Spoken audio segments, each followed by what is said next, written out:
Close your eyes and see yourself in a room full of lukewarm coffee, cheap suits, and people desperately trying to shove business cards into your hand while they look over your shoulder to see if someone more important just walked in.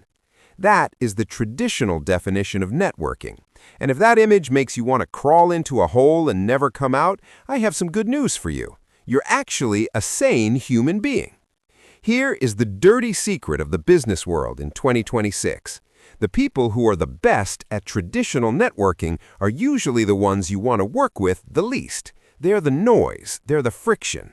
But there's a different group, the quiet architects, the high-level founders, and the deep thinkers who seem to have a magic Rolodex.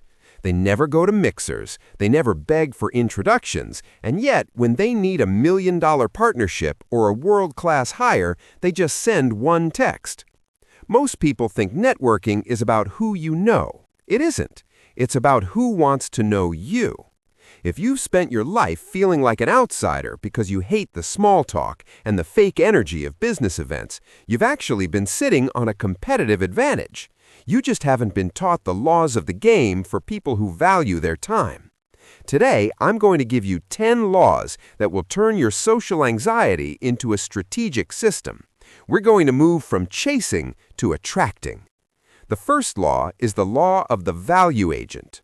Most people walk into a room asking, "What can I get?" They're predators.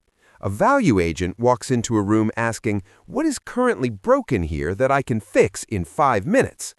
I knew a developer who was terrified of talking to people.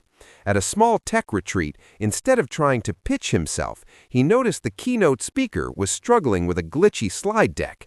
He didn't ask for a business card. He just walked up, fixed the code in 30 seconds, and walked away. The speaker followed him out of the room to ask who he was. That one act of low-friction help led to a 3-year contract.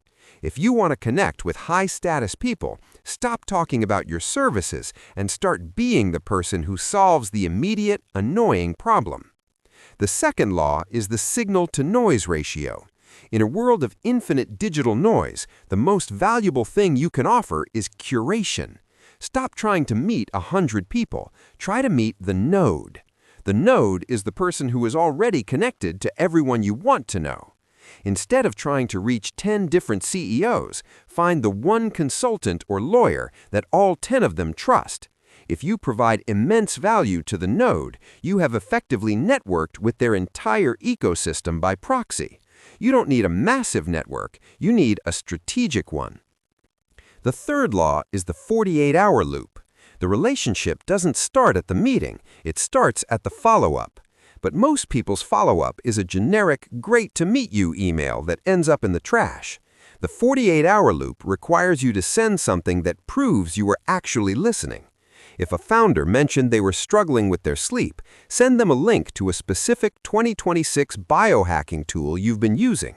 If they mentioned they love obscure Japanese architecture, send them a photo of a building you saw that fits their taste. Proving that you are a deep listener is the fastest way to move from a contact to a confidant. The fourth law is the digital proof of work. In 2026, your LinkedIn or your personal website is your 24/7 salesperson. If I meet you and I'm interested, the first thing I'm going to do is Google you. If your digital presence is a ghost town or looks like a resume from 2018, the connection dies right there. Your networking happens while you sleep. You need to be publishing your thoughts, your wins, and your failures. When you have digital proof of work, people don't meet you, they confirm you. They already feel like they know you because they've seen your brain in action. The fifth law is the gift of specificity. How can I help is the most annoying question you can ask a busy person. It's actually an insult because it forces the busy person to do the work of figuring out how to use you.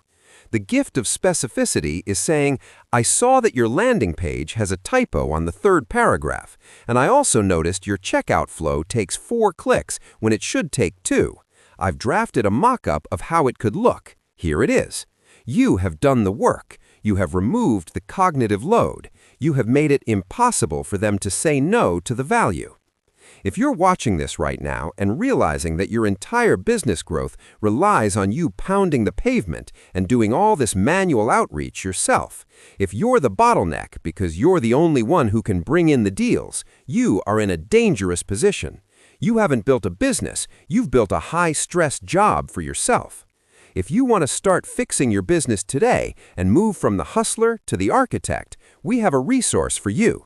You can download our free checklist. It only takes 15 minutes to go through, but it's designed to save you 10+ hours a week by showing you exactly where your operations are leaking and how to systematize your growth. You can grab that at the link in the description below, and it's also the very next video you see on your screen.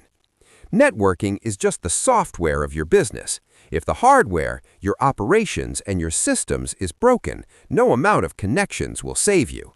But when you have both, when you have a machine that works and a network that trusts you, that is when you become unstoppable. Go out there today and find one person to help. Don't tell them why, don't ask for a card, just fix the slide deck and walk away. And I'll see you in the next one.